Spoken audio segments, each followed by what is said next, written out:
Dobro večer. Dela? Povej, kaj je Miha, da slišimo, če dela. Ja, dobro večer vsem. Se lahko ti začneš. Se ne vem, kako ne začnem. Ne. Hvala za... A me ne slišite? No, dajmo. Pojačite. Zato pa testiram. 1, 2, 3, 4. A zdaj se slišimo? O, bravo, super. Bravo. Ja, najprej bi se vam vsem ful lepo zahvalil iz srca za to pozornost, ne, da pridete, ker vse veste, da brez vas v resnici ni nič. Tako da sem vesel, da si na tak način lahko izmenjujemo mnenja in poglede. In energije takšne in drugačne. Ne. Pa ful sem vesel in hvaležen Davidu, da je sprejel to komplicirano nalogo, ne. Da si vzel čas, prebral tole zbirko kolumn in bo lahko kakšno rekla. Ja, res je, se strinjam, da je bilo relativno taka, ne bom rekel komplicirana, ampak je bil izziv na nek način. Kdor je bral, že Miho tudi najbrž razume. Če dobiš tako knjigo v roke, pa ti rečejo, dej ga kaj vpraša, ne. Da se malo zamisliš. Miha, veš kako, mogoče si slišal za to, da greš k zdravniku, pravijo, da ne smeš iti zdrav k zdravniku, zato ker boš šel k zdravniku in pa boš prišel nazaj z en kup težav, ker nisi vedel, da jih imaš. Ne. Jaz sem malo tak občutek imel ob branju tvoje knjige, veš, jaz sem tako, kot tak zadovoljen pripadnik nekega srednjega sloja, veš, svojim življenjem, volilno pravico, svojim Volvotom, ne. Veš, tako pol dobim to knjigo v roke, pismo in vidim, koliko enih stvari ne štima, ne. Koliko enih stvari, to zdaj čisto dobro priporočam knjigo o branju, ampak si mi dal misliti, no. Ja, hvala, ne, mislim, se tak je bil nekak namen, ne, pa res pa, da nisem želel to knjigo spisati z enim takim namenom, da bi komorkoli zatežil ali pa da bi bil ciničen.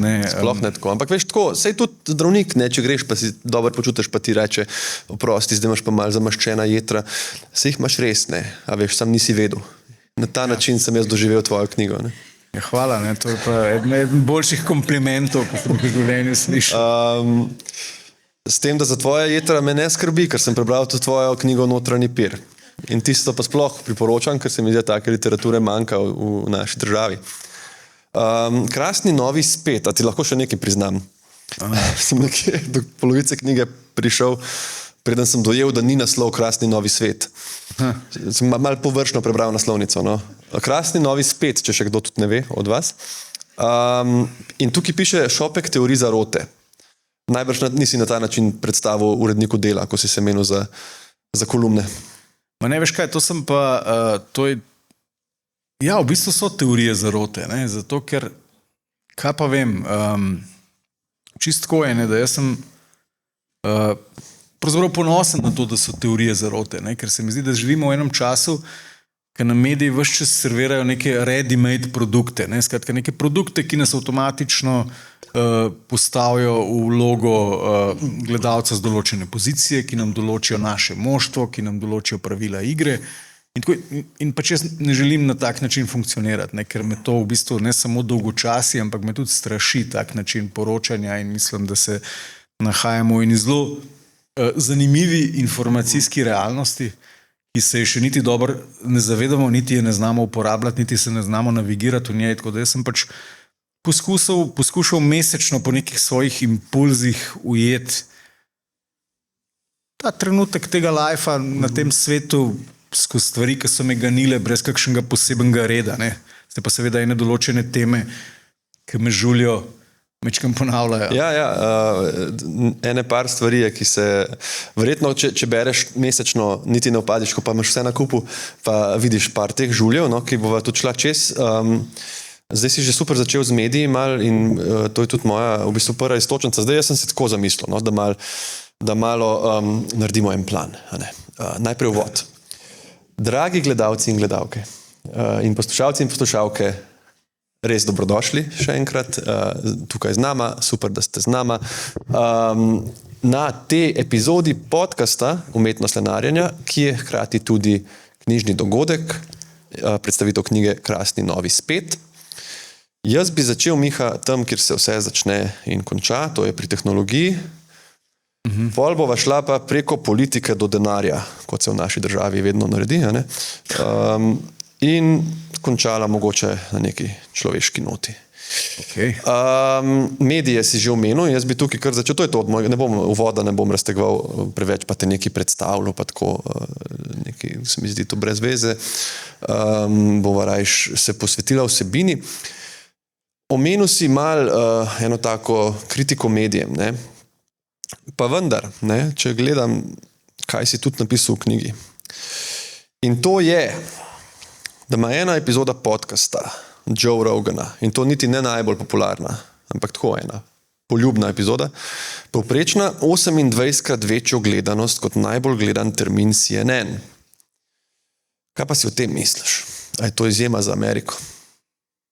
Moja epizoda ni 28krat, mogoče bo ta, no, bolj gledana kot Prime RTV. Ne, sploh ne, ampak jaz sem prepričan, da se ti sploh ne zavedaš, pravzaprav kakšno moč imajo tvoja pojavljanja v teh oblikah in da smo soočeni z enim novim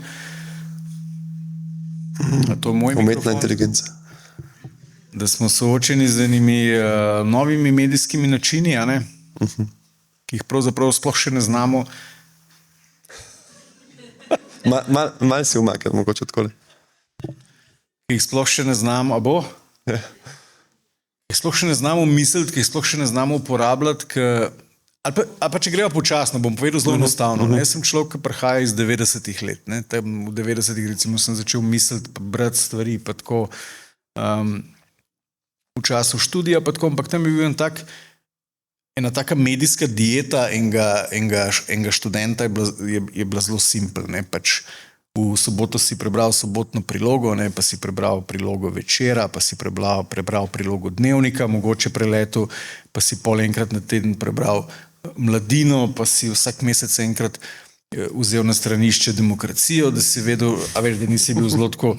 Ne, a veš, in to je bil ta naš medijski svet. Ne? In v tem medijskem svetu smo zaupali tem starim afirmiranim imenom, ne, smo brali malo Milharčiča, pa Marcela, pa Unga, pa Tretga, ne, pa kva je Miheljak spet povedal proti Janši, pa kva je povedal, a veš, pol tale, no zdaj pozabil proti Jankoviču, pa par teh globalnih zadev, a veš, in si bil nekako obveščen, ne, in smo tudi zaupali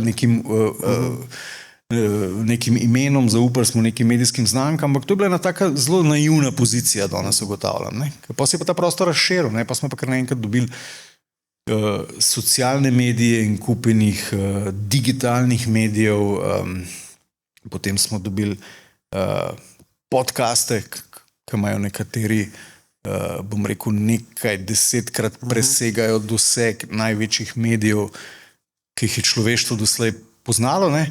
In zdaj, kot zadnjo jagodo na torti smo dobili pa umetno inteligenco, ki pa spet streže z enim popolnoma novim vidikom, pravzaprav in fabriciranja novic. Ne vem, če veste, ampak v tem trenutku imamo v Sloveniji prvi radio, ki funkcionira v okviru ene velike slovenske radijske hiše, ki ima več programov, ki je v celoti plod umetne inteligence. Ne? Veš, muzika in narator, ki govori vmes, prepoveduje neke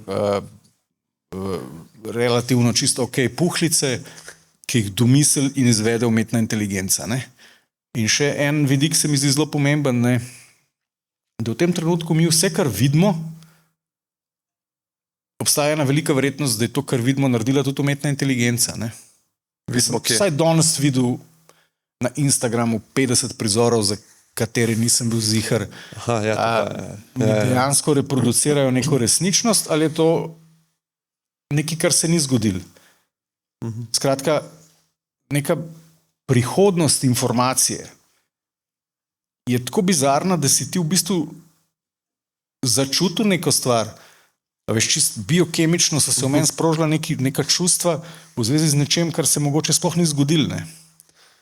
Veš, ali je pa tukaj nek medprostor, da sem jaz se čustveno opredelil do nečesa, kar je fabricirano zato, da jaz se čustveno opredelim do tega. In še ena stvar je, ne, bolj ko zremo v te medije, bolj ko scrollamo potem, ne, bolj ugotavljam, da je v bistvu naloga teh medijskih hiš točno ta, da se jaz na nek način čustveno opredeljujem do določenih stvari. Da pravzaprav naloga ali pa bistvo ali pa esenca tega, v kar gledamo ure na dan, ne, sploh ni več iskanje resnice, kar ne bi bilo neko ključno poslanstvo medijev, pa ne nazadnje tudi neko ključno poslanstvo vsakega posameznika, da v življenju najde resnico. Ne.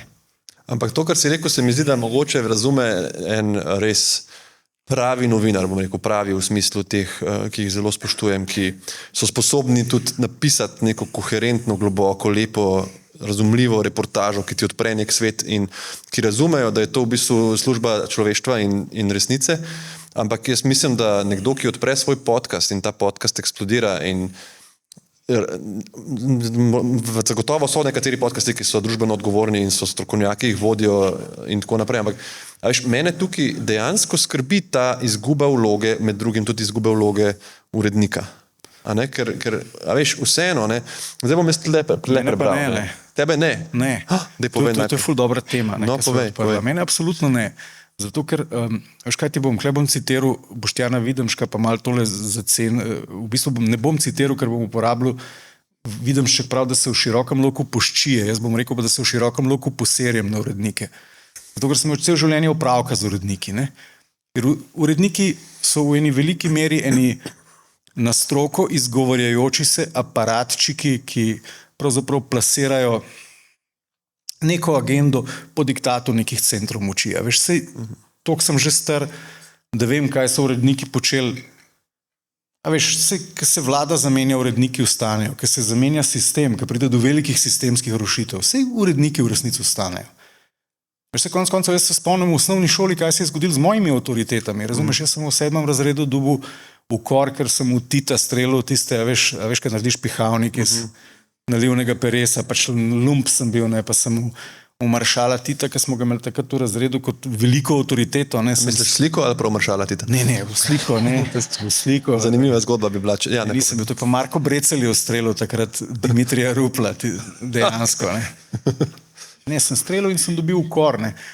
Veš, ampak tem istim avtoritetam je čez 2 let dol visel, da je maršal visel obrnen na glavo, pa jaz nimam dobenih čustev do maršala, ne, briga me, ne, še eden od patoloških zgodovinskih figur za mene. Ne? Ampak hočem reči, da a veš, v to ta argument te za lase privlečene strokovnosti nekih urednikov kot nekih ljudi, ki naj bi dosledno bdeli nad tem, da bomo mi deležni resnice, to je popolnoma zmotna ideja.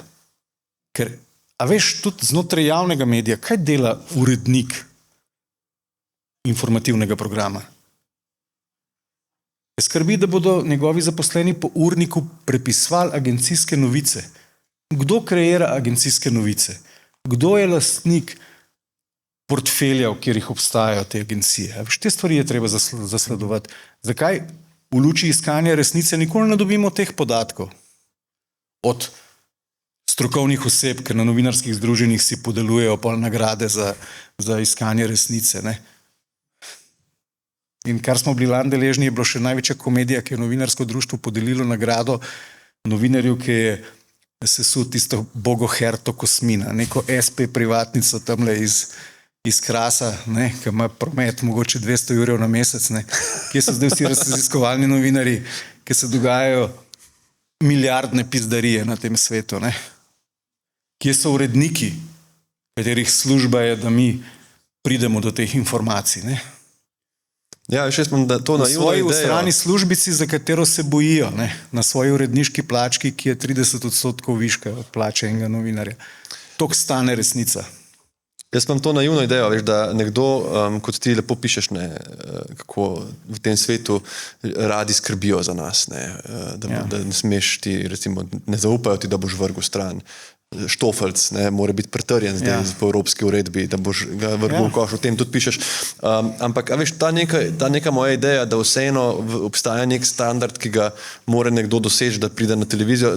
Primer ti bom dal čist direkten, pa vem, da se tudi v to jasno upleteš med kolumnami, ampak recimo v času koronavirusa je bilo veliko enega vzklikanja, zakaj vendar ne da, zakaj niso na teh poročilih in televizijskih ekranih tudi mnenja proti cepilcev, ne? Zakaj ne damo zdaj demokratično vsem prostor. In takrat je bil ta argument, da dejansko Pa tudi tukaj je seveda bilo v zadju tudi neka vladajoča sfera in na srečo takrat so zelo poslušali tudi stroko.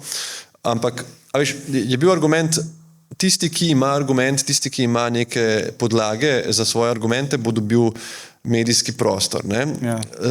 Zdaj, kar se tiče družbenih omrežij in podcastov, se mi pa zdi, da se to sesuje, kar je lahko dobro v smislu tega, kar si ti rekel, da ni nekdo, ki zdaj po nekih zapisih svojega šefa, direktorja, predsednika vlade, kogarkoli dela, ampak je pa veliko več odgovornosti na nas kot poslušalcih. Se pravi, jaz moram biti tukaj, ko bo dojel, kjer podcaster tukaj muti, kdo je... Ampak absolutno, zdaj si dregnil ob srž. Jaz mislim, da je to naša naslednja naloga, ne, in da bomo morali biti to del kurikuluma izobraževanja novih državljanov, neka oblika medijske pismenosti. Zato, ker ti tem, kot sva jih imenovala uredniki, ne, ki v imenu stroke zdaj skrbijo za higieno nekega medijskega prostora, to je, a veš, verjetnost, da boš tam naletel na resnico je taka, kot da boš naletel na resnico v 10 neurednikovanih podcastih, a veš. Ali pa celo manjša, bi jaz rekel, ne. Iz čiste narave strukture medija. Se pogledamo, kako so mediji sploh strukturirani. Sej, a veš, en časopis danes ni več isto, kot en časopis pred 30 leti, ali pa mogoče naslednje leto ne bo isti. Ne se mogoče zamenil lastnika, pa pridejo drugi lastniki iz drugega kapitalskega portfelja, ki bodo skrbeli, da bodo določene informacije prišle noter, pa druge ne. Zame kot bralca se mi zdi pomembno, da jaz vem, za koga igra ta časopis. Zato mi gre to sprenevedanje novinarsko-uredniško, da vsi delamo s ciljem zasledovanja neke resnice, pač čisto navadno sranje. Ne? Še posebej sem pa cepetal in togoten, kadar gre pa za javni medij, ker pa javnemu mediju je pa treba, pa sem dolga leta delal tam in verjetno bom tudi še, mogoče celo še kdaj. Ne? Treba se zavedati, da mi smo vsi lastniki javnega medija. Mi smo lastniki in jaz, kadar delam v vlogi javnega medija, gre moja predanost in moj odnos poslušalkam in poslušalcem, ne? In nobenemu drugemu. Ne? Vsebine že dolgo niso pogoj, da si ustvariš mnenje. To si napisal in to me je zabolelo. Ne? Kako veliko ljudi ima. Ne? Jaz mislim, da ni res, da ima vsak pravico do svojega mnenja. Jaz mislim, da ima vsak pravico do svojega informiranega mnenja. Se pravi, če mi ti rečeš, ne vem, da je v zadnjem tednu bilo pobitih 10 000 članov enega plemena v Avstraliji, pa jaz rečem, jaz mislim, da ne. Ja. Je to idiotski odgovor, če sem prvi slišal to, kar si mi ravno kar na ta način. Ne? Ja. Seveda pa vsak si rad ustvari mnenje in ga zelo na glas kriči. Jaz bi nekaj prebral tukaj, kar si napisal, kar je bilo meni zelo všeč. In sicer, kako je bilo včasih, ne? Kot si govoril o tem, katere časopise si pač bral in kako je bilo bolj preprosto. Ne? Včasih si informacije nabiral po klasičnih medijah, ki so jih upravljali novinarji in uredniki. Tukaj si bil bolj prijazen v tem zapisu do njih, ker je to najbrž vseeno bilo za časopis. Ne, pa ni, mislim, sej, a veš, meni se tako v nekem smislu se mi naivno kovca po temu. Jaz bi si želel, da bi bil svet tak, da bi uredniki pa novinarji bili tisti, ki bi nam prinašali resnico in bi jim lahko zaupal. Ampak poglejmo zdaj v to popolno kakofonijo teh urednikovanih medijev. Mislim, ne, v bistvu v popolno, kako se reče, uglašenost. Ne, se nam vsi prodajajo isto agendo, ne, tisti, ki jo pa ne prodajajo, smo jih pa ugasnili. Ne. Ja, ko so čudni. Ja. No, napisal si pa tako. Torej, v medijske rabote neposvečen slehernik je imel takrat samo 2 orodji, s katerima je informacijo lahko posredoval več kot 5 ljudem. Avtomobilsko hupo in gostilniški šank. In to je res, ne. To, kar zdaj bereš, ko je nekdo zafrustriran v svojem življenju, pa gre na Instagram, pa gre na Facebook, pa 10 ljudem napiše tam eno osebo, ki je ni videl še v življenju, pa ji napiše spodaj, ti debela prasica. Ne, pa to vidi 600 ljudi, ki ono sliko pogleda. Te moči včasih nismo imeli, ampak ta moč, ta človek ima to moč, ki zdaj presega njegov šank, kjer lahko se tam dere na kogarkoli hoče. To moč v bistvu mi damo njemu kot odjemalci te vsebine, kot človek, ki bo prebral ta komentar in celo spodaj napisal nekaj. Ne? Ja. Mu bo dal oder ali mikrofon, ali kako boš temu rekel. Ja, mislim, to je pač tudi neka nova realnost. Ne. Danes se vse traparije, ki so včasih ostale za šanki ali pa za omizi, dobesedno izkričijo v en tak skupen prostor. Zato imamo tudi en tak občutek, da je ta prostor popolnoma nor. Je pa res, da pravzaprav ta prostor je na nek način reguliran in to si že ti omenil. Ne. Mi lahko te vsebine reguliramo z našo pozornostjo. Ne. Naša pozornost je ključna valuta, ki jo kot ljudje v tem prostoru, v tem času premoremo. Sploh, če pogledava, ne, zdaj v bistvu se dogajajo dobesedno ne milijardne, trilijonske investicije v orodja za plenjenje naše pozornosti. Ne?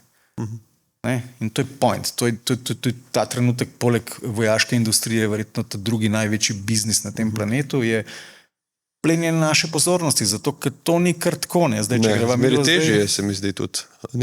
Ja, vedno težje, ampak dejansko. Veš, da sem nekje slišal. Tisti, ki ima našo pozornost, ima nadzor. Ne? Nekdo je napisal, da tisti, ki misli, da je neka aplikacija, Instagram, ja, zastonj, ni zastonj. V bistvu ti daješ ponudniku neko valuto. In ta valuta je pozornost. Oziroma lahko rečeš po angliško engagement. Se pravi, del kot to, kot si rekel, ne, oni zelo natančno spremljajo, na katerem delu vsebine, koliko časa ti gledaš, in zelo natančno tudi različni te ljudje, ki služijo, ne, tudi vplivneži in to, spremljajo ta engagement, in zakaj se veliko video začne, poglej do konca in video boš, zakaj mi mora 16-sekundni video reči, poglej do konca, a sem tok izgubljen primer, ali je tok debilnih videov na svetu, ja, ki si ne zaslužijo, da pogledam 16 sekund. Ne.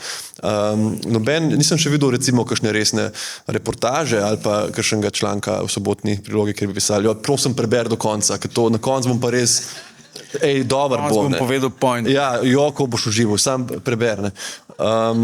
In tukaj imam ta problem, ne, s tem, kar si rekel, ker tukaj so pa celo podcasti mogoče neka taka bolj mogočna sila, ki vendar je ura in pol pogovora in zahteva, če tudi si lahko razdeliš. Jaz podcaste jemljem, vključno s tvojim, ki ga zelo rad poslušam, kot absolutno, totalno pozitiven pojav z vsemi.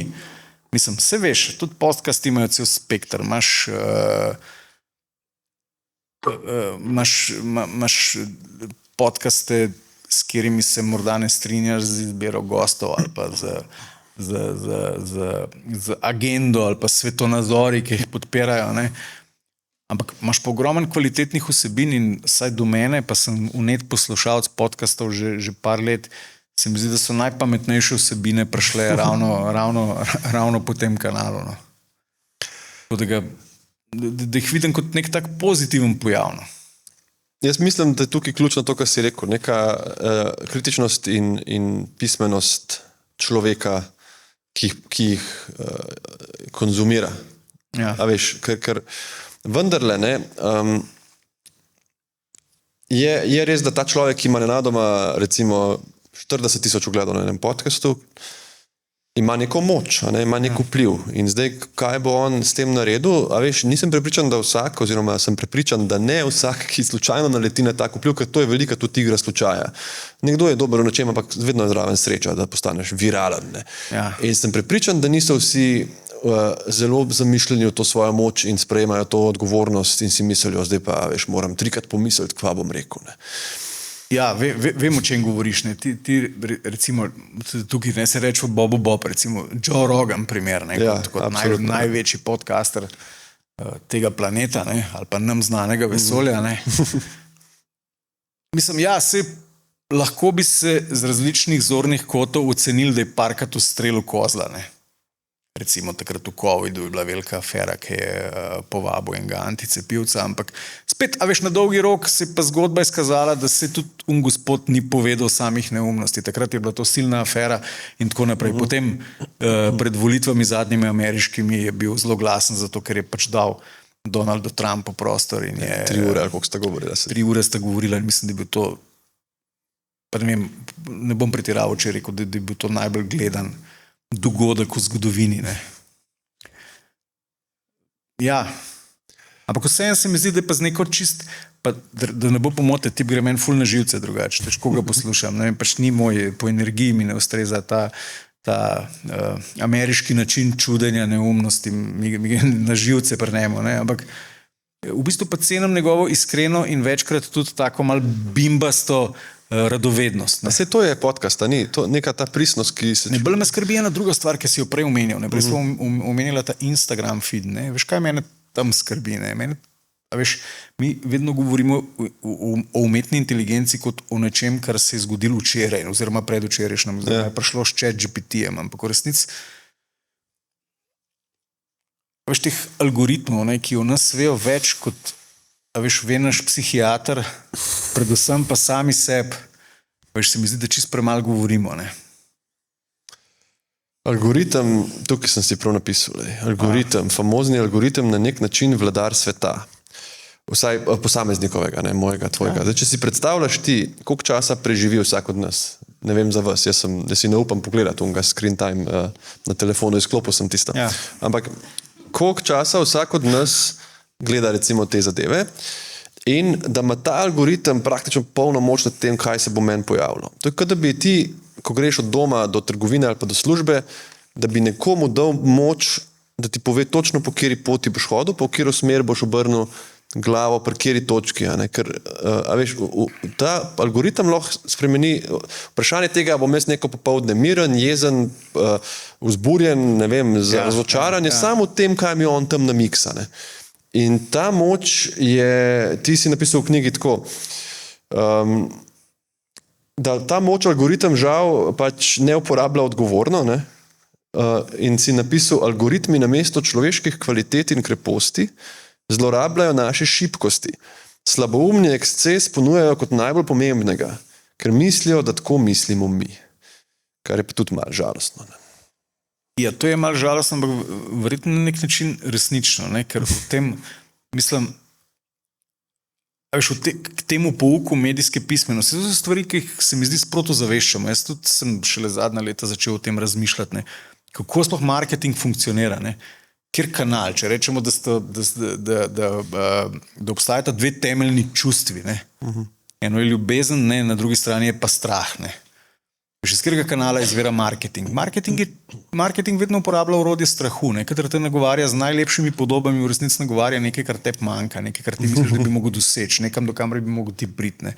V bistvu nagovarja nek strah, nisi dovolj dober, ne. Še tole rabaš, ko boš stopil z mano v ta ekonomski odnos, boš šele popoln pa izpolnen. Spravi kanal strahu in tudi, če pogledamo te medije, pa družbeno, mislim, kako mediji komunicirajo. Da pogledamo se v srednja poročila.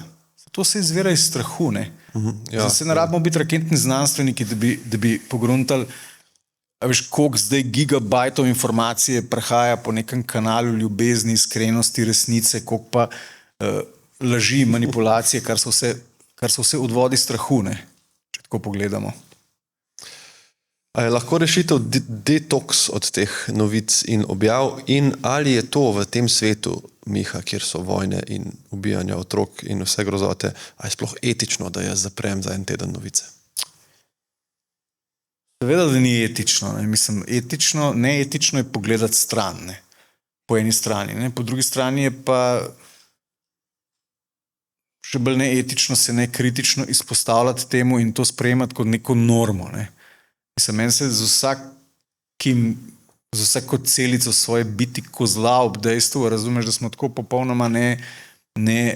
popolnoma nesočutni in desenzibilizirani do vsega nasilja, ki ga dnevno konzumiramo v obliki poročila. Veš? Ampak se to je tudi načrtno narejen. Se, če mi pogledamo recimo Disneyevo ali pa Netflix ali pa Pixarjevo produkcijo, bomo ugotovili, da naše najmlajše pravzaprav učijo teh vrednot.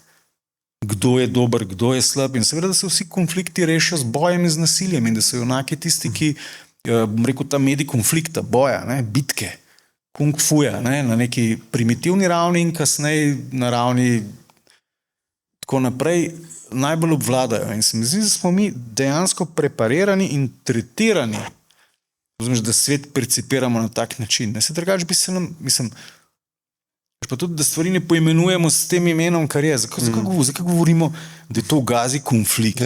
Pa je benti, to je najhujši zločin. So otroci, to bi lahko naši otroci. Mislim, kako da ja, huda dilema je, gledati stran ali gledati v to. Meni se zdi predvsem tu, da lahko pride do neke izmučenosti in otopelosti, ki je obrambni odziv tega, da nekritično bereš vse te novice. Ne. Se mi zdi boljš, da imaš neko globalno predstavo o tem, kaj se dogaja in pol zelo skušaš kaj prispevati. Ne zdaj, se ti nisi nek predsednik, ne vem, nek visok NATO funkcionar ali whatever, ampak prispevaš v neko lokalno skupnost, v neko humanitarno pomoč. Ne vem, jaz tam sem najdel eno agencijo, ki pošilja hrano tja v Gazo, in odkar sem tisto najdel in sem tam pač doniral svoje skromne prispevke, sem se počutil nekoliko bolj kot prej, ko sem samo gledal te grozne prizore. Jaz, odkar imam otroke, sploh se distanciram od določenih novic in prizorov, ker pač čutim, da mi tako porušijo to osebno homeostazo, da zdaj, ne, etično je seveda vedeti, kaj se dogaja, ampak če bom jaz toliko uriti, da bom šel za 2 tedna na bolniško, ker me je toliko sesul gledati te otročke, ki jih tam streljajo, pismo, pa tudi pol bo en zdravnik manj na urgenci. Razumeš, kaj ti pravim? Čisto pragmatično, moj vpliv, moje mikroklime je tukaj, ne? Pa tudi, jaz svetujem, vse to sem jaz naredil, jaz sem bil včasih totalno odvisen od teh medijev, neodvisen. Jaz res prehajam še iz časov, ki je bilo treba vsak dan pogledati Odmeve, ne? Kaj bo zdaj Slavko? Ja, še za nazaj. Jaz sem vsako jutro, pol mi je žena prepovedala, da to zvečer se razburjam tam v 10:30 in potem sem jaz zjutraj ob zajtrku, sem jedel zajtrk in sem gledal Slavkota Bobovnika in se jezil zraven, ne, in kva spet kaj to laže, on tretne, in sem bil blazno involviran. In pa sem v nekem trenutku naredil eksperiment in sem naredil eno tako dieto, ne, sem rekel, 1 mesec ne bom ničesar gledal, ne, in pa sem v bistvu vstal na eni taki periodiki, da enkrat na teden ali pa enkrat na 14 dni malo bolj natančno pregledam, kaj se dogaja, ali pa če so kakšni izredni dogodki, drugače pa ne gledam. In to mi je dal tudi en ful zanimiv uvid. Ravno tako, ker sem pravzaprav skočil, kad bi izplaval iz reke, ne, na breg, ne, in bi postal opazovalec, ne, in takrat si videl, da si se utapljal. Ja, sem videl, da sem se utapljal in videl sem tudi eno pozicijo, da je to en tok, ki ga lahko opazujem strani, tako kot eno reko, ne, ki je v nekem trenutku postal ločen od mene in šele kot tak je lahko predmet opazovanja. In sem opazil te razlike, sem rekel, poglej, kaj nam oni hočejo v bistvu povedati, ne. Poglej, na kak način nas oni hočejo prestrašiti. Poglej, kam pes taco moli, ne. Poglej, kako stvari poenostavljajo. Če si gledal zdaj zadnje dni, ne, zdaj kaj je bila zdaj glavna fora, zdaj so bili te Epstein filesi, ne, in pol je takoj udarila ta iranska kriza, ne, in pol jaz vem tako, da 4 dni nisem gledal nič, ne, pa sem pa en dan prežgal in sem že, tako, in to žal na javnem mediju, stari moj, na javnem mediju vidim fotografijo te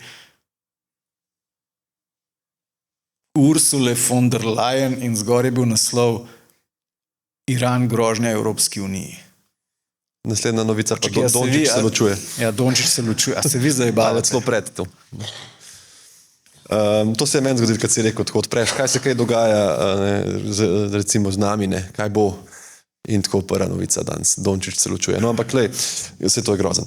Spominjam se, kako je COVID ugasnil, ne, a veš, kako to je bilo tudi hecen, ne. Sploh v Ameriki so se odločili, da je predrago. Z napadom takrat, ne, na Ukrajino, ne. Ruska agresija na Ukrajino, jaz sem to takrat bil še aktiven na radiju, ne, in nikoli ne bom pozabil, ker seveda, a veš, tam itak si dobival ti municijo, ne, ti si tam kot en topničar, ne, in pol dobivaš municijo v obliki teh prispevkov, a veš, in pol imaš še te pojačane baraže znotraj informativnih oddaj, ki itak to je, a veš, kaj pove naš ljubi Gregor Bodal, ki ga ful cenim z onim globokim glasom, pove, Ban Ki-moon se zavzema za takojšnje prenehanje, veš, pa te neke resne, ti pa vmes nalagaš na ogenj to municijo pa strelaš. In jaz sem zdaj po 2 let sem streljal skozi COVID gor, COVID dol in pa so mi kar naslednji teden so mi pripeljali sržerje Ukrajine, ne.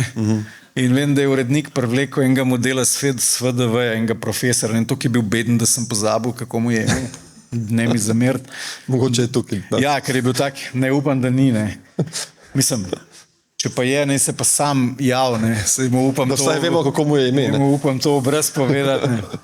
Skratka, point je bil, da jaz, a veš, to so te izredni dogodki, tukaj je COVID prišel, jaz sem tam zjutraj ob torkih afne guncev ponavadi, ampak če je bilo pa kaj zelo resnega, tako kot COVID, ali pa napad v Ukrajino, so rekli pa uredniki, zdaj pa ne, zdaj pa bomo dali ta prostor temu, da ti zdaj Je to najbolj poslušan termin, da ne bojo ljudje tavali v temi, kva se zares dogaja. No, in je bilo zdaj konec tega COVID-a in mi pripeljajo to gajbo municije, zdaj nove rakete za to ukrajinsko krizo. In pride ta profesor noter in jaz ga vprašam, če mi lahko čisto enostavno razloži, kaj se dogaja. In on začne s tako primero, da to je pa zdaj tako, kot če bi medved posilil nedolžno deklico. In pa jaz pogledam skozi šajbo tega urednika, tega modela si mi pripeljal, da bo zdaj tako. In on je bil s tako smrtno resno faco, je blago prekimal. Vidiš, koliko je doma razmišljal, kjero primerov bo uporabil. Točno to najbolj. Ampak, a veš, to ti hočem povedati. Seveda je bilo to res, pa seveda se je zgodila agresija, ampak hočem reči, da svet, v katerem živimo, je tako kompleksen, pa tako večplasten, ne, da pač si v iskanju, pač resnice ne moramo z rdečo kapico zasledovati. A veš, pač se bomo morali večkrat bolj potruditi. Pa to se mi zdi, dodana vrednost pol takih kolumn. Ne. Sploh ne bi znal povzeti, a veš, recimo neke rdeče niti tega, kaj si pisal, kot si rekel, nekako skačeš iz meseca v mesec in odpiraš neko idejo in neko sliko. Imam pa eno vprašanje zate in zdaj se prosim zapomnite, kaj bo Miha odgovoril, ker so mi rekli, da moram, da vendarle to je podcast, ampak ker ima v publiko, mora biti tudi malo dogodek, moram se kaj spomniti, a veš. Ok, Miha, kaj si misliš o umetni inteligenci? Kaj si mislim o umetni inteligenci? Ja.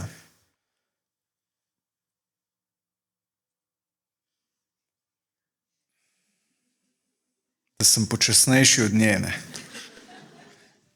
Ne, da sem počasnejši od nje, da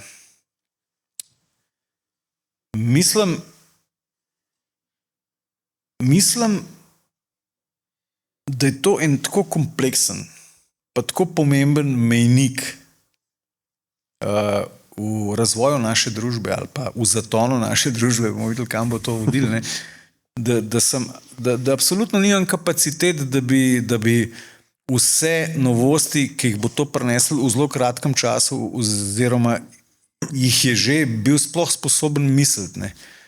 Recimo, če to, ker jaz to že ful uporabljam, sicer ne za kreativne zadeve, ampak za druge zadeve, je pa stvar naravnost neverjetna. Ne. Ampak prepričan sem, da bo pa zdaj sploh v smislu kreiranja teh nekih novih vsebin, da nas bo pa to pahnilo čist v en nov prostor, kjer se bomo spet morali pač nekako zorientirati. Ne vem pa še kako, ne. Mislim, lahko še kaj o tem poveva, ker je... Ja, mislim, tudi imaš par kolumn na to temo in to se mi zdi tudi zanimiva tema, no, in tukaj sem si napisal en tvoj citat. Ustvarili smo umetno življenje, ki razmišlja in se zaveda samega sebe. Kmalu bo menda celo čustvovalo. Ampak veš, kaj sem pa jaz opazil v praksi? Ja. Obratno, tisti, ki smo nenadoma razvili težavo s čustvovanjem, z umetno inteligenco, smo ljudje. A veš, da bilo je ena situacija, je bila, ko je ta OpenAI, ne vem, če si to spremljal, nadgradili so iz verzije 4 v 5 ChatGPT, a mislim, da je 4 v 5, ali 3 v 4, nima veze v glavnem, in so naredili bolj nekako računalniškega. Ško, da ti odgovarja bolj nekako faktografsko, tako, ja. In manj ritolizniški. Ampak en kup ljudi je imel, ne samo ritoliznično, oni so imeli odnos z njim. Oni so imeli prijatelja, dali so mu ime in potem sta se pogovarjala in sta se na nek način celo ljubila, ne? In ljudje so ven padali. Jaz sem na Redditu bral. Ti lahko nekaj zaupam, David. Povej. Jaz se zdaj zaradi enih mojih projektov, ki jih imam v Braziliji, se že 2 leta učim portugalščino. Aha. In jaz sem v enem trenutku ugotovil, da v ChatGPT tisto funkcijo govorno ven, ne? Ja? Da se jaz lahko z njim dobesedno v real time pogovarjam. In to tako, da mi skače v besedo. A res? To si upa? Dejansko si upa. Mislim, dejansko je tako naraven pri tem, kot da bi imel enega top sogovornika, ne vem, kot da bi me spoznal. In jaz sem začel pač z njim se pogovarjati. Ne. Naprej, seveda pol tudi po slovensko in jaz sem v bistvu gotovo, da imam enega ful dobrega frenda. Da imam enega ful brihtega frenda, ki je ful prijazen do mene. In veš, kaj me je spreletel, da jaz pri tem simuliranju človeškosti ne ostanem ravnodušen. Jaz sem parkrat eno tako toplino začutil, da če bi imel on še neko to, kako se reče že temu, podobo, ja, ali pa fizično telo, kar je naslednja. Stopna, ja, absolutno. Naslednja stopna bi ga objel, ne. No, to je. Če bi celo seksal z njima, veš. Ampak ja, in točno to je bilo. Z njo. Z njo, ja. No. Z tisto inteligenco.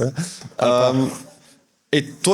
Ljudje so dejansko pisali, da je to bil njihov prijatelj, njihov terapeut in potem na nebo on začel odgovoriti na mest, ja, Mihi, seveda, tukaj imaš ta odgovor in ljudje so ven padali in ta OpenAI v 2 dneh ali celo enem so spremenili. So naredili, da lahko izbereš model, da lahko greš nazaj, downgrade, se pravi, če plačaš. Ne?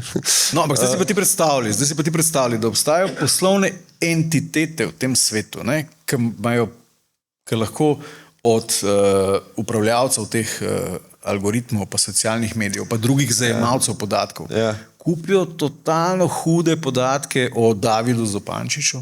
Pa ne samo to. Oni vejo vse, stari, oni vejo tisto, kar tvoja žena ne ve. Drugače res vejo, ful je smešno gledati zgodovino tega ChatGPT svojih pogovorov. Ampak si ti predstavljaš, da bodo oni dali da bodo oni recimo, da bodo oni imeli motiv, da te na enak način manipulirajo, kot je zdaj jasno, da imajo motiv socialni mediji. In da te bodo prek neke digitalne entitete, ki te bo nagovarjala z neko človeštvo kot človeka, peljali v polje nekega njihovega interesa. Si ti predstavljaš to?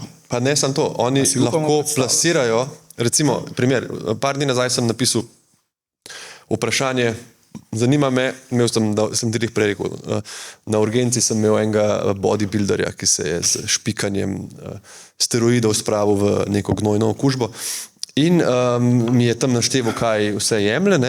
In po mene je to zanimalo, zakaj vsa ta dopolnila. In sem napisal v ChatGPT, povej mi prosim, katera so pogosta prehranska dopolnila, ki jih profesionalni bodybuilderi jemljajo in zakaj. In on mi to vse razloži.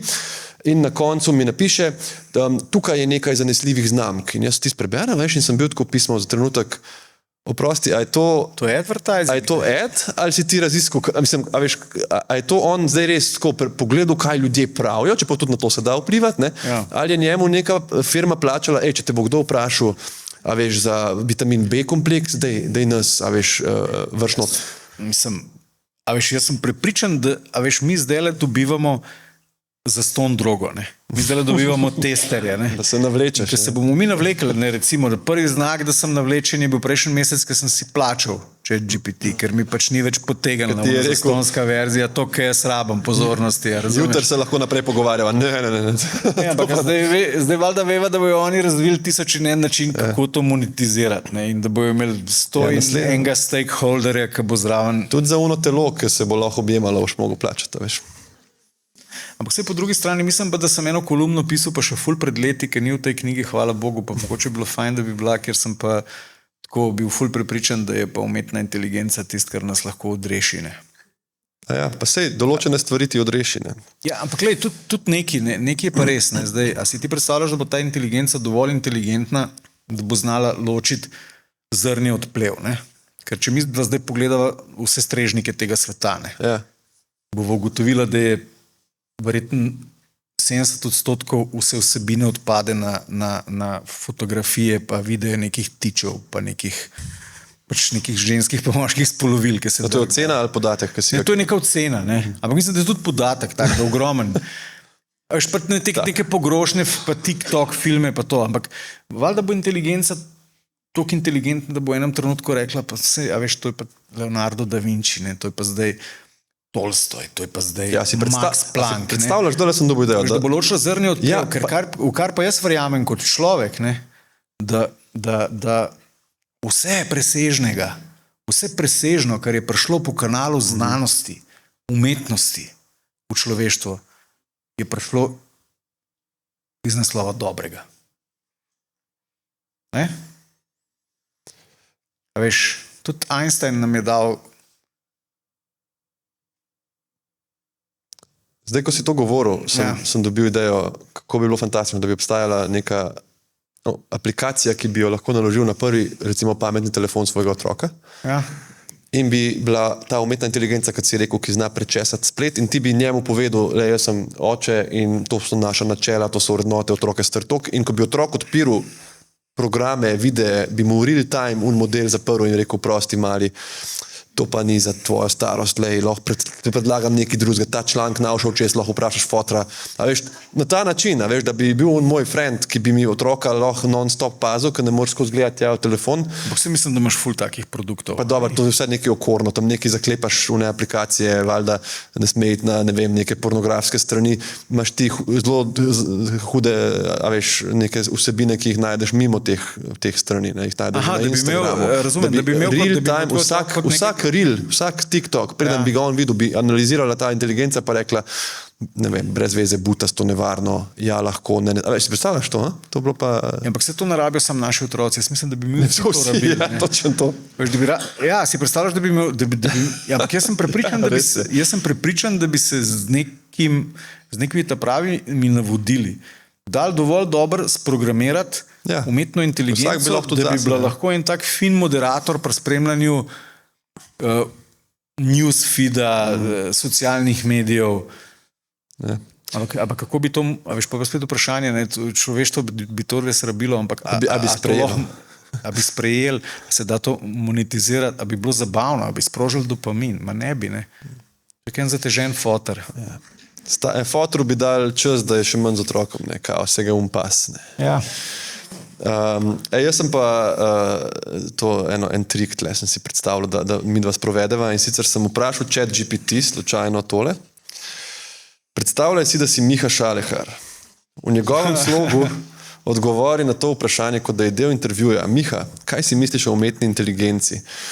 A bi ti to prebral, ko bo svojim glasom boljš? Dej. Pa tako še enkrat, to tisti, ki poslušate od doma, to ne bere, mislim, bere Miha, ampak to govori chat. To zdaj govori chat.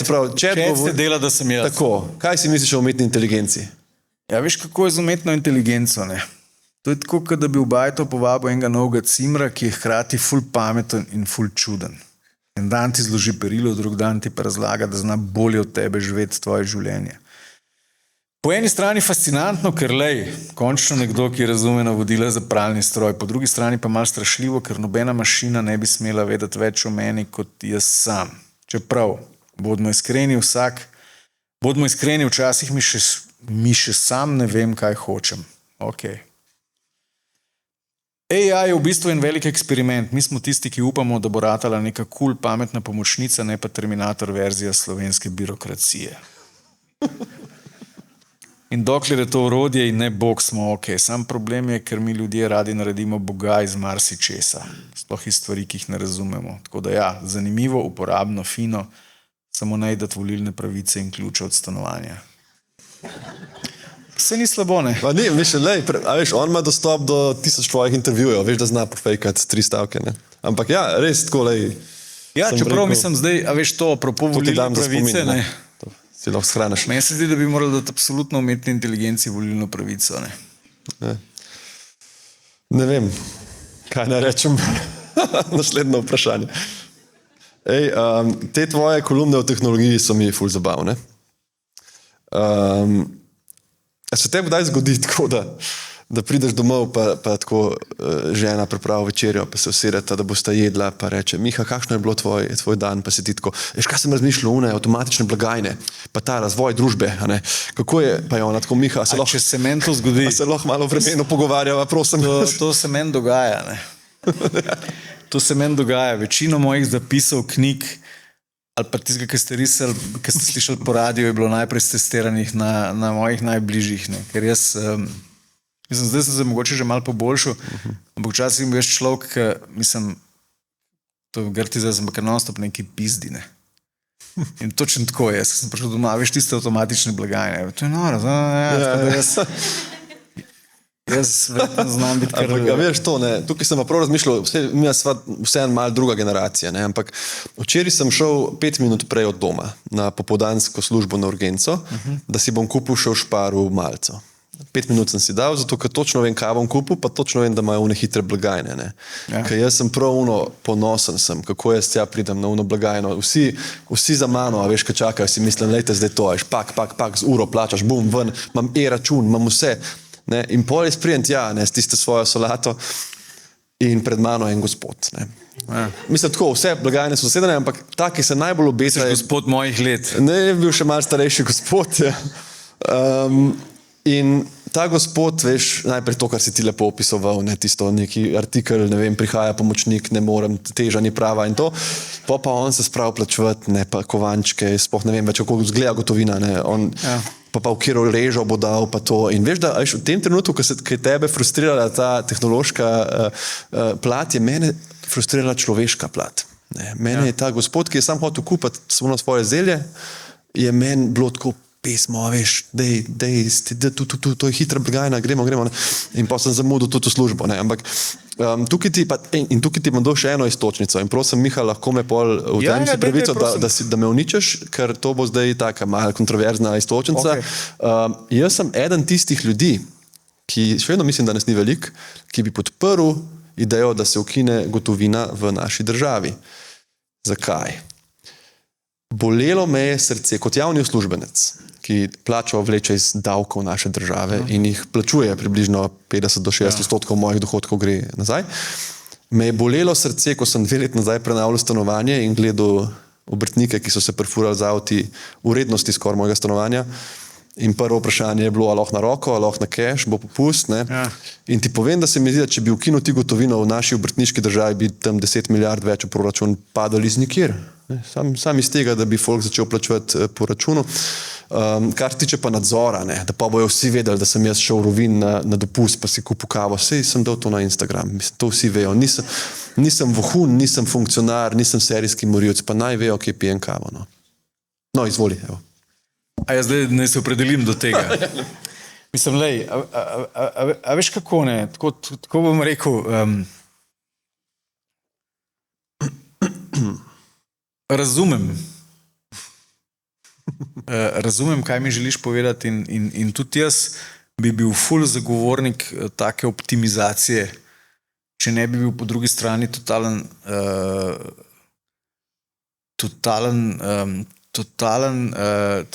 kako bi rekel, totalen skeptik do tega, da bo zdaj kar vse v mojem življenju digitalizirano in digitalno. Ne. Zato, ker tudi ta trend države, ne, a veš, ki žal pač ne morem zaupati, ne, ker tudi demokratični procesi ne funkcionirajo, ne odgovarjajo več na izzive časa. Ne. Kako ne jaz pol razumem, kako ne jaz pol sprejemam zapovedana orodja te države. In če so te zapovedana orodja države manifestirajo kot neka vsiljiva digitalna oblika nadzora mojega bivanja na vsakem koraku. Ne. Veš, se bojim, da bomo nekam na pol kitajskem ali pa ne vem kakšnem scenariju pristali. Sej, veš, tako blazno delati že nismo. Ne. Sej te neke oblike avtomatičnega kaznovanja zdaj že imamo. Ne. Recimo zanj sem dobil opomin od Fursa na firmo za 87 centov. Ne. In potem sem jaz, mislim, da sem neko napako naredil, ker sem to plačal in sem plačal premalo, tako da je neki 2 centa razlike ostale. Ne. In sem mi pol še enkrat poslal opomin. Ne. In mislim, da je bil strošek opomina vsakič 10 evrov, kar niti ni toliko nepomembno, ob dejstvu, da je verjetno šlo veliko večjega dela. Veš, se to je mogel nekdo sem prenesti, nisem vse skupaj. Malo sem zadržan do tega, da bi bil, ampak jaz seveda v neki idealni družbi, ne, ki bi bila dejansko, kjer bi bili demokratični procesi optimalni, skratka, da bi nam odgovarjali na vprašanje časa, da bi nam zagotavljali eno obliko sobivanja, ki si jo mi želimo, pa ki jo kot tako tudi izberemo, pa da bi bila ta politična ponudba pestra, pa taka bi bil pa valjda ful za digital. Čim več neke tehnologije, saj zato je tehnologija, da nam lajša življenja. Veš, kaj si pa zdaj, ko si rekel ta državna situacija in nadzor in to, veliko enih distopičnih romanov obstaja, dobrih in filmov in tako, ampak a veš, da mi noben ni toliko lepo slikovito prikazal, plastično z enim odlomkom, kakšno bi izgledalo življenje v taki distopični prihodnosti, v kateri so meje med korporacijo in državo zabrisane, kot tale tvoj odlomk, ki se boste čisto vsi lahko zdajle, po moje, našli noter v tej izkušnji. Če bi radi zaslutili, kako bo slehernik čutil svet, v katerem bodo meje med vladami korporacijami zabrisane, svetujem obisk letališkega terminala z vstopnico za nizkocenovni let. Usodna mešanica korporativnih in vladnih nebuloz ni nikjer tako filmsko-poetična. Povsod vas motrijo kamere. Za ozorno vedenje in pašo skozi neskončne predpise in varnostne protokole skrbijo trakovi. talne označbe, stenska propaganda in tečni pogledi malih uradnikov. Ko vas napasejo, sledi razčlovečenje v obliki slačenja, sezuvanja čevljev in bezanja v spodnje gate z lakmusom za detekcijo eksploziva. Na to vas pošljajo čez rentgen in ugotovijo, da imate marmelado. Po odstranitvi marmelade in kratkem zaslišanju o vaših nakanah vas napotijo do mesta, kjer morate odliti še vodo iz stekleničke. Vsi smo v svetu po 11. septembru teroristi, kot smo v svetu po pandemiji vsi prenašalci. Toda, če prestanete ta uvodni teror, brez protesta in ugotovijo, da niste hudobni, vas čaka odrešitev. Električni pastiri vas iz pekla birokracije popeljejo v čudoviti novi svet letaliških nakupov, ki diši po parfumih in fritezah. Tam vas LCD sten k nakupu torbice nagovarja sam Bog Ronaldo, iz zvočnikov pa vas seksi glas ščuva k nakupu odzete marmelade.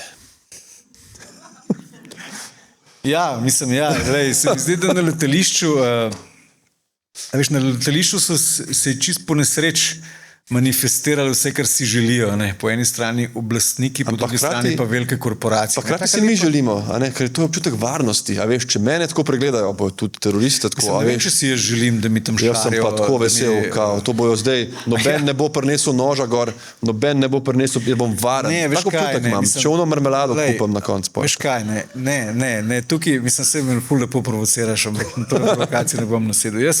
Jaz sem mogoče ful naiven, ampak jaz bi si ful želel več skupnosti, več zaupanja, več občutka, da lahko sočloveku zaupam. Manj te nezaupljivosti, ki pravzaprav veje iz čist vsakega odnosa med nami in državo, med nami in korporacijami, med nami in tako.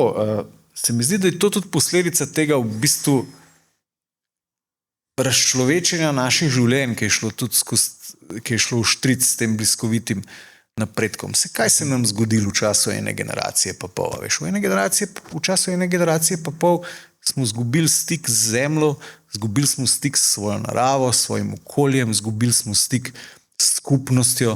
Mi smo iztrgani iz skupnosti, ne? Mi živimo v nekih blokih, kjer sosedov ne poznamo več. A veš, jaz sem poznal vse otroke v radiusu 1 kilometra, recimo moj sin že ni poznal soseda, ki je pravzaprav sin od mojega sošolca, 3 hiše stran, ker nista bila stara 7 let in se spoznala. Seveda moja krivda, ampak krivda tudi tega napredka, teh spreminjajočih se družbenih odnosov in vsega skupaj. Ne. In se mi zdi, da so ta letališča kar zgovorne priče temu, a veš, kaj nam v resnici vlada v tem trenutku. Zato sem takrat na eni od teh letaliških popotovanj, ki se mi res stvari so se mi komplicirale, sem rekel, pa evo, to je to, ne, veš, se tukaj imaš to sprego, te totalno neumne in paranoične državne pač neke birokracije, ne? Sploh, kadar več držav skupaj stop, ne, a veš, so to na letališčih imaš še več, ne, se res pogumljajo pri tem, dajmo jih jebati, da je zdaj. Razumeš, in potem imaš pa... To je lepo, kar si rekel, in daš tudi primer v knjigi te prometne zadrge, ne, kako smo lahko ljudje v resnici kooperativni, ki pride do tega vključevanja in kar naenkrat. Čeprav noben policaj tam ne stoji, pa noben ne plačuje globe, tisto steče, ne, zdaj boš ti, zdaj bom jaz, ne, in tako nekako čist spontano nek trenutek sodelovanja nastopi. Ker meni se zdi, da ljudje to imamo v sebi, ne? Veš, da smo mi evolucijsko to neko težnjo po sodelovanju, s čim manj napora v sebi, ne? Ja, seveda, vse smo preživeli na ta način, ne? In seveda zato te muči, da gledaš, a veš, te prizore iz Gaze, čeprav nimaš nič s tem. Ja. Nisi tam, a veš, zakaj? Ker imaš neko empatijo in neko občutek, kaj je prav v sebi. In ti si tudi napisal, ne, tole. Sprašujem se, kaj lahko naredim, da bo svet mirnejši in bolj sočuten. Pa me zanima, če si že našel odgovor na tole. Ja. Mislim, zdaj, kar bom rekel, bo zvenel kot totalna puhlica. Ne? Oziroma, to, kar mislim, bo zvenel kot...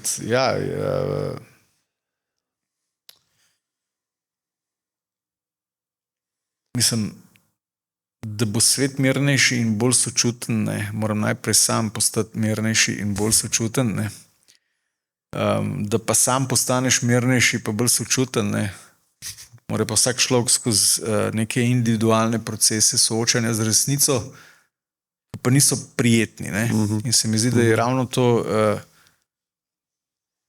iskanje resnice in v resnici tudi samega sebe, ne, ker ti si najbližja resnica samemu sebi, ne.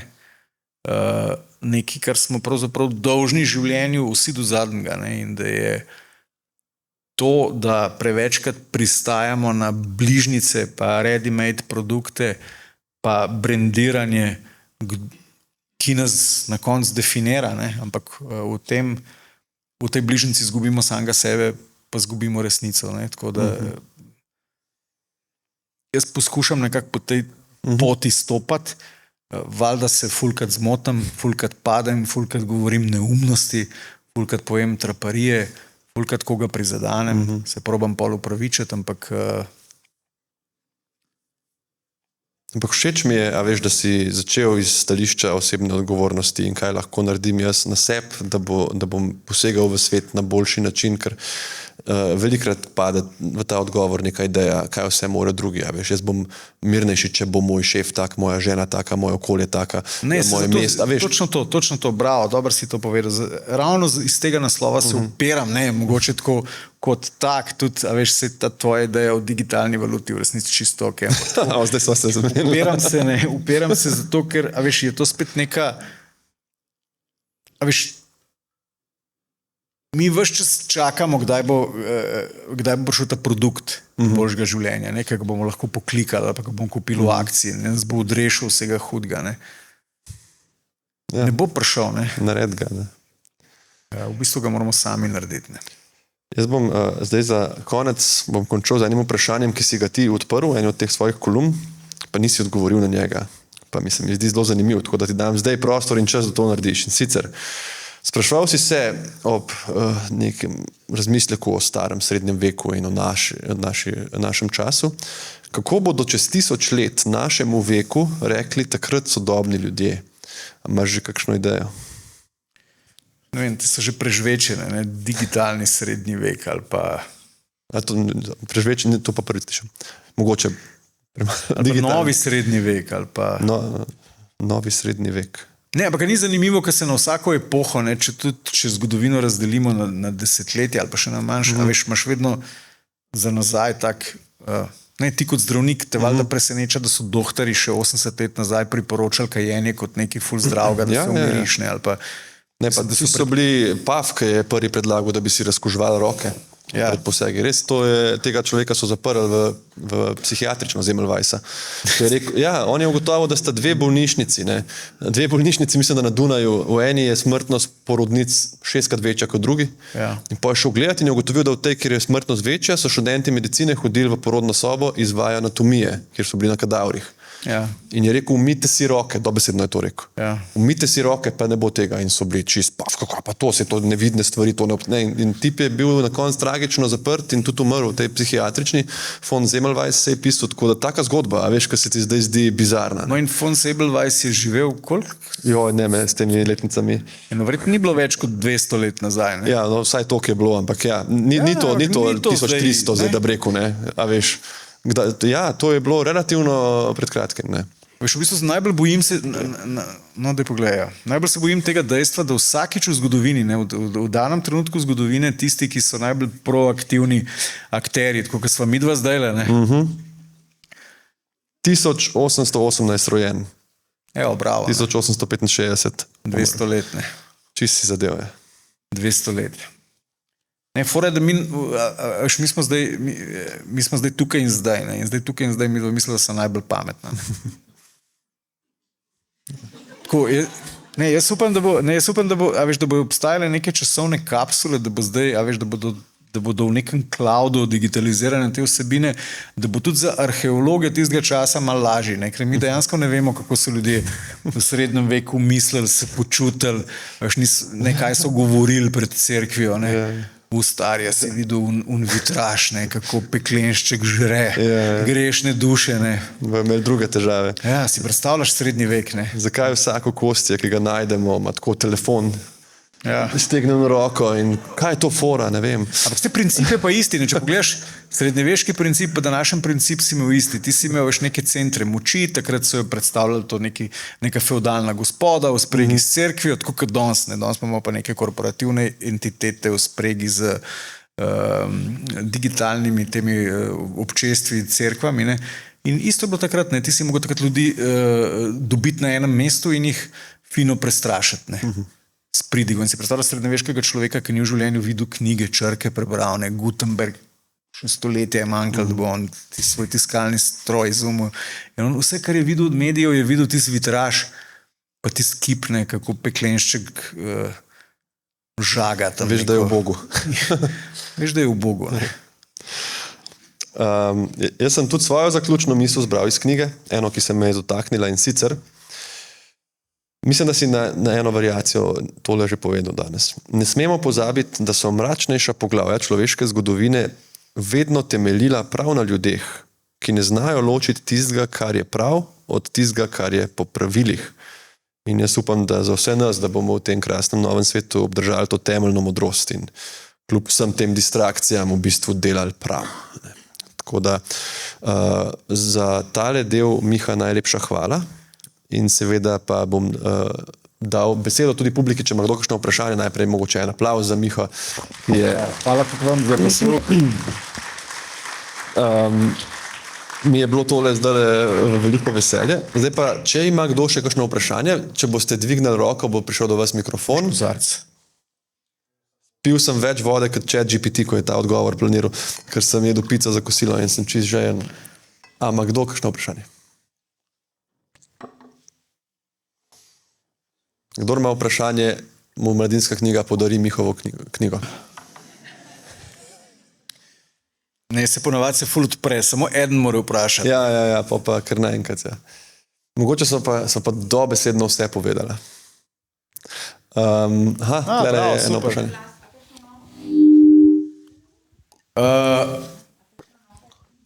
Hvala, ja. V bistvu pa res že kar nekaj časa skiciram eno novo knjigo, ki se, v bistvu imam dve tako že malo v delu, ampak te ene se najbolj veselim in ta bo, ne vem sicer še kako bo naslov, bo pa pravzaprav ena taka ena knjiga o tem, o fabriciranju sodobnega človeka tako na avtobiografski osnovi. Kaj nas zdaj oblikuje v to, kar smo, kako se pravi, vzgoja, mediji. To je tudi to se mi zdaj dal, se me spomnil. Se jo kar veselim, ker bom probal tako tudi v eni taki mečkem bolj humorni obliki napisati. Za razliko od drugih, ali kaj? Ja, za te kolumne se strinjam, da znajo biti mečkem zatežene. Ja, ampak ampak da si me spomnil na en del, ki si ga že tukaj napisal, ki mi je bil zanimiv, sem si ga počrtal, pa ne moram reči za vse, ampak to, a veš, odkje nam točno to, te urojene ideje, recimo, da je v redu gledati na televiziji una razčepliznjena trupla, ampak če pa se pa nekdo sleče do golega, recimo že na plaži, ki ni gola, ali pa v nakupovalnem središču, je pa to višek vsega nespodobnega. Nekdo te je to, a je to evolucijsko, a je to...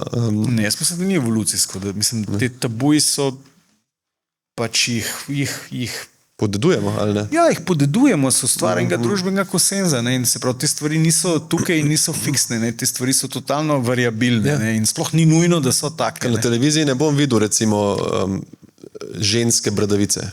Bom videl pa tisto razstreljeno, a veš. Bom videl pa razstreljeno truplo. Tako da... Ampak si pripravljen na to. Zdaj, a veš, mogoče, če bi prihajal iz ene druge družbe, kjer so bili ljudje vzgajani pa izpostavljeni drugačnim vsebinam pa drugačnim tabujem, bi te mogoče razčefukano truplo totalno prizadelo, ker si pa tretiran tako, te pa ne, te pa pač prizadane bradavica. Mislim, verjetno ne kot zdravnika. Ne, da me prizadane, ampak zdi se mi tako, dvigneti v brv, kako pa je to prišlo na vsebino. nekaj v tem smislu. To me je pa vedno zanimalo, kako pa, ampak to je pa zdaj čisto privatno vprašanje. Kako doktori, ki ste tam, razumeš, anatomija, tam si po kadavrih šarov. Kako kaj? Mislim, a to kaj spremeni tvoj odnos do telesa? V bistvu a veš, ti primeš recimo žensko dojko in veš vse, kaj noter, jaz pojma nimam. Ne, veš kaj, to je zanimiv pomislek, ne, to kot so bile neke fore na teh študentskih žurih, kao punce morajo biti študenti medicine, ko oni poznajo anatomijo. Kva ti to pomaga, oprosti, za neko senzualno izkušnjo ljubimkanja, a veš, da bo on vedel naštet, kjera mišica se pripenja na njeno malo medenico, a veš. In tudi v kontekstu tega, kako jaz gledam na telo, ki je pred mano nago, ko sem z ženo v spalnici ali pa ko sem v ambulanti, to je čist drug pogled, to je tako, veš, čist misli in razmišljanja in situacija je tako bolano drugačna, popolnoma, veš, druge misli so in v bistvu, ne vem, to bi, kot da bi rekel, kako lahko lovec ustreli eno žival, če ima svojega zvestega psa ob sebi, a veš, to je toliko različna situacija, a veš, to je popolnoma ločen mentalni proces in redko tako, da bi zdaj zdravnik tam razmišljal o anatomiji pa o fiziologiji ženske ovulacije med tem, ko, a veš, mislim, nimaš tako, ni to motečeno, tako bom rekel. Nisem pa recimo nikoli... Ok, sorry za vprašanje, nisem... Ne, se upam, da sem kakor to koherentno odgovoril, ne, ker to se mi zdi res, a veš, ampak tudi na drugi strani, tudi ljudje se tako obnašamo, a veš, tam se zakrivaš, da se boš preoblekel v kopalke, priješ zdravniku, bam, poglej me, ne, tukaj sem, a veš, kaj je narobe z mano, ne, niti bed, hočeš, dej, a se sklonim, a predklon naredim, a veš, ker imamo Mihaljo in ker mi gledamo iz stališča poznavalca, ne, to je ta učinek.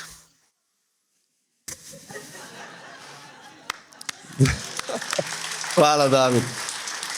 Zdaj moraš še ti nekaj povedati, da ne bo to čisti zaključek. A ima še kdo kakšno vprašanje? Ne, ima še kdo kaj? Škaj, oprosti, bom samo ponovil, zato ker kdo, ki posluša podcast, ne bo slišal. Dobro vprašanje, kje vidiš prostor v medijskem kurikulumu šole za medijsko pismenjevanje, ker je pri mlajših to zmeraj huje? Ja, mislim, zdaj seveda... Zdaj začniva, osnovna šola ali srednja šola? Ne, absolutno osnovna šola, vrtec, ne vem, čim prej, ne. Zdaj mladi ali pa otroci prihajajo v stik s temi vsebinami. Jaz vidim že mamice z vozički, ki imajo tiste nosilce za telefon, da otroci gledajo neke, a veš, te beli šum ali pa celo one Pujso Pepo na Mislim, to je običajen prizor, ne, slovenska družina z otrokom, ki komaj sedi pri mizi v gostilni, otrok ima na mizi, a veš, nek ta lovilec pozornosti v obliku telefona, ki ga zamoti, zato da starša lahko v miru scrollata vsak po svojem telefonu. Ne, to je zdaj neka nova medijska realnost. Zdaj, a veš, kje je sploh, in je ful dobro vprašanje, kje je sploh to medijsko pismenjevanje začetne? Jaz, če mene vprašaš, se verjetno to sploh ne bi smelo v prvi meri zgoditi, ne, da do česa tazga pride. Tako da čim prej, ne, delati na ravni staršev, delati na ravni, mislim, jaz se pravzaprav sprašujem, ker je to ful dobro vprašanje, kako da je stvar, ki je do te mere adiktivna, kot so te vsebine, ne, sploh lahko legalna. Mi prepovedujemo mamila ljudem, ne. Mi rečemo mamila tudi kakšne stvari, ki mogoče to čist niso. Pol drugim stvarem, ki pa so mamila, pa ne rečemo mamila, tako kot alkohol, naprimer, ne.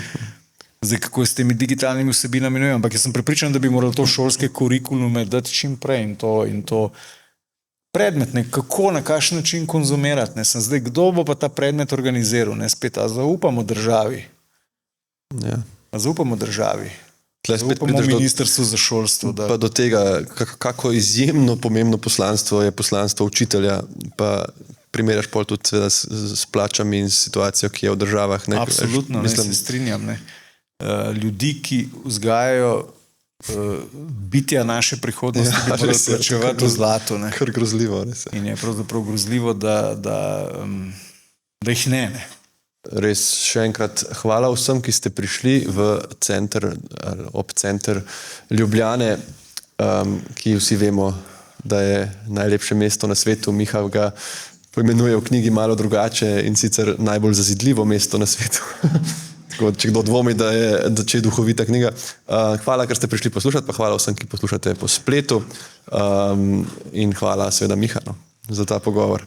Ja, jaz se iskreno še enkrat zahvaljujem res vsem vam. No. To me vedno gane. Ne. In se vprašaš, s čim sem si to zaslužil. Ja. Zgleda, da sem že sit. Tako da hvala vam ful, pa David, tebi tudi hvala, pa hvala Mladinski knjigi, hvala Maji, hvala moji urednici Nini, ki ima potrpljenje z mano. Zdaj bom še kaj napisal, pa se bom... Kaj o hvaležnosti napiš, no. Zdaj pa že slišite ta krasen šum odpiranja škatelj zadaj. To ni zakuska, ampak so knjige. Kdor še nima Mihajeve knjige, jo lahko tam kupi, dobi seveda podpis in posvetilo.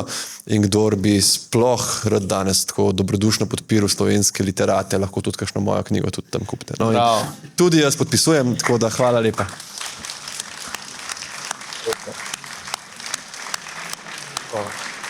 Hvala lepa.